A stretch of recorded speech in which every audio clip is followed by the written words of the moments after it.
আপনি আমাকে কথা বলতে দিবেন না, আমি কথা বলবো আপনি গুলি করে মারবেন। আমাদের এদের অনেকের জন্মই হয় নাই, তখন আপনারা এখনো এদেরকে রাজাকার বলেন। আপনার লজ্জা করে না আপনারা এই বাচ্চাগুলিকে এই কথাগুলি বলেন? এই আন্দোলনকে এভাবে প্রতিহত করাটা কি আপনার কাছে যৌক্তিক মনে হয় কিনা? কোন আন্দোলনকে? শিক্ষার্থীদের দাবি যেটা দমন পীড়ন, এটা তো আপনি কালকে যে সাইদ যে ছেলেটা ছিল, যে ছবিটা, রংপুরের ছেলেটা, ও নিরস্ত্র একটা ছেলে। আপনি স্টুডেন্টদের উপরে গুলি চালাতে পারেন? আপনি ছাত্রদের উপরে, নিরস্ত্র ছাত্রদের উপরে কোনো অবস্থাতে আপনি গুলি চালাতে পারেন?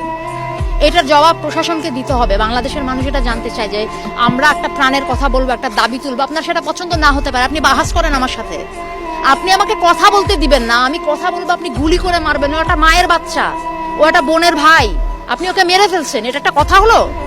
এটা কিছু হলো? এইটাকে আপনি বলবেন? এইটাকে আপনি স্বাধীনতা বলবেন? আমি কিভাবে আপনি কি এখানে আপনি এই প্রশ্ন তুলবেন যে রাজাকার নাকি কি? এগুলি হচ্ছে আপনারা বহুদিন ধরে এই কার্ড খেলে যাচ্ছেন, মুক্তিযুদ্ধ আর কি।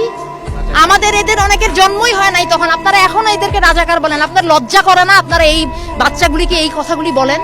আপনারা লজ্জা করে না যে কেন এই ছাত্র গোষ্ঠী এরকম একটা আশ্রম? আপনারা কোথায় কিছু একটা ন্যায্যতার, কিছু একটা অধিকারের কথা বললে আপনারা বলেন যে রাজাকার। আরে আশ্চর্য কথাবার্তা! আমার স্বাধীন দেশে আপনি আমাকে, আমি আমার ন্যায্য অধিকারের কথা বলবো, আপনি কথায় কথায় আমার মুখে ছুঁড়ে মারবেন রাজাকার, কথায় কথায় ছুঁড়ে মারবেন রাজাকার। এটা কি ফাইজলামি?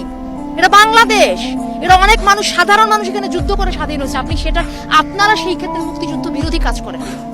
যারা কথায় কথায় রাজাকার শব্দটা ব্যবহার করেন, আপনারা নিজেরা আজকে বাংলাদেশের স্বাধীনতার পরিপন্থী মানুষ। আপনারা চর্চা করেন, শিখে আসেন, এই বাচ্চাদের কাছে শিখে আসেন স্বাধীনতা যুদ্ধ কাকে বলে। ওরা করছে সংগ্রাম, ওরা রাস্তায়, এবং আপনারাও করেন আপনাদের জায়গায়, দোহাই লাগে, আপনারা আপনাদের কাজ করেন। শিক্ষার্থীদের সাথে আমি সম্পূর্ণ একাত্ম। শিক্ষার্থী শুধু না, বাংলাদেশের মানুষের কথা শুনতে হবে আপনাকে। এখানে অনেক ঘটনা ঘটে যাচ্ছে। এটা এইখানে আপনি সেই মুক্তিযুদ্ধ আর রাজাকার নিয়ে পড়ে আছেন, এটা এখানে মানুষের প্রাণের কথা শুনেন। রিক্সাওয়ালারা কয়েকদিন আগে 400 টাকা হলো মরিচের কেজি, সেটা নিয়ে শুনেন। কুড়িগ্রামে বন্যা হচ্ছে, সেটা শুনেন। হ্যাঁ, মানুষ একটা মেডিকেল কলেজে গিয়ে দেখেন সাধারণ মানুষের একটা চিকিৎসা পেতে কি, আপনাদের একটা শ্রেণীর মাথা ব্যথা হলে তারা সিঙ্গাপুরে দৌড় দেয়, আর আমার দেশের মানুষ মানে ক্যান্সার হয়ে গেলেও বা যে বড় বড় চিকিৎসার পয়সা নাই, এরা করবে না চিকিৎসা। আপনি কি বলেন এটাকে? এটা কি স্বর্গরাজ্য? এটা কি সত্যি তাই এরকম? এটা বাংলাদেশ? এইটাকে আপনি বলেন? সাধারণ মানুষের অর্থনৈতিক স্বাধীনতা, কথা বলার স্বাধীনতা, কোনো কিছু যদি না থাকে আপনি সেটাকে বলবেন? আমাদের অনেক যুদ্ধ বাকি, সেটা আমাদের করতে হবে।